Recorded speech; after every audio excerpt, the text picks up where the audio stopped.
this is a temporary fix. I just want to, these are where the old push pit used to be. And I just want these holes to not be leaks for now.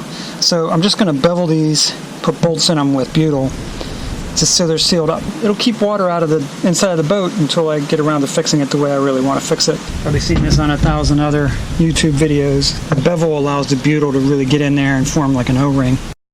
Oh, this is 4K, so you should be able to see all these little insects. They call these love bugs because they're basically, if you look, you can see that there's usually 2 of them. They're 2 insects because they're mating in flight.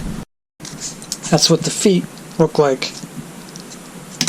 Here's the first neoprene gasket. I may have learned an interesting lesson. I'm going to test it out in a minute. You won't have to wait because, you know, it'll be edited out the boring parts. But so this is the shape of the block that I need for spacer to mount the new Bimini to the deck. Not only is it too thick, see these lines? These lines are how thick it needs to be, so the part that doesn't have a red line on it needs to be sanded off. But also, once I've got it sanded down to the right thickness, it's going to have to be tapered. That's why I need the spacers. I wouldn't, if it was flat, I would need it. So this is going to be tapered from that line thickness to 0 on the other side. So it's a lot of sanding to remove a lot of material.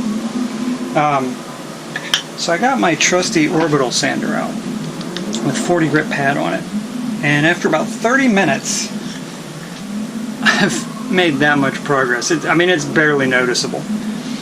And I'm like, this isn't going to work. I'm going to be days trying to get these 2 shaped. And I ended up buying this. This is a belt sander. What I didn't know, and this is, I'm going to find out how true this is in a short period here. According to the guy at the hardware store, the design of the orbital is that when you put too much resistance on the head will actually stop moving as much. Because of the way the head, it doesn't spin, it can actually, the motion, the resistance will actually slow the motion down. It'll actually, the harder you push, the less it will actually sand. Whereas this doesn't do that. No matter how hard you push, it's still going to spin as fast as the motor will push it. About the same amount of time that I made almost no progress before, I have basically trimmed this down to about the appropriate thickness. Disadvantage is that everything I sanded ended up on the knee. So yeah, so that confirms the bit about the orbital sander not working well with when you're basically just interested in removing a lot of material.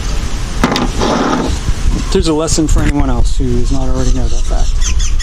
Like a fool, I just missed recording another epic moment. Is getting this on because I had to put some of these screws in before I set it in place.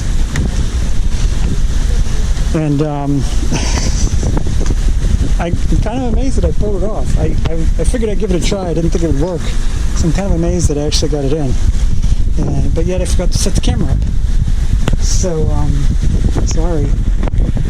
But I think I might actually get this mostly bolted down within the next hour. I'm kind of amazed. See, I hit my head on this a lot.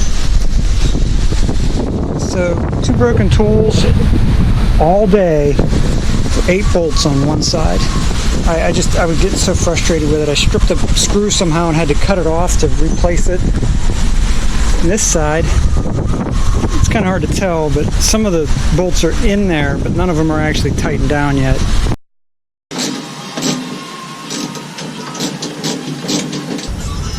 This bolt is about twice as long as it needs to be. Not quite twice as long, because this one is too short. The threads, I really need one that's about that long. Would be perfect, but instead I'm threading a nut on that much more than I need.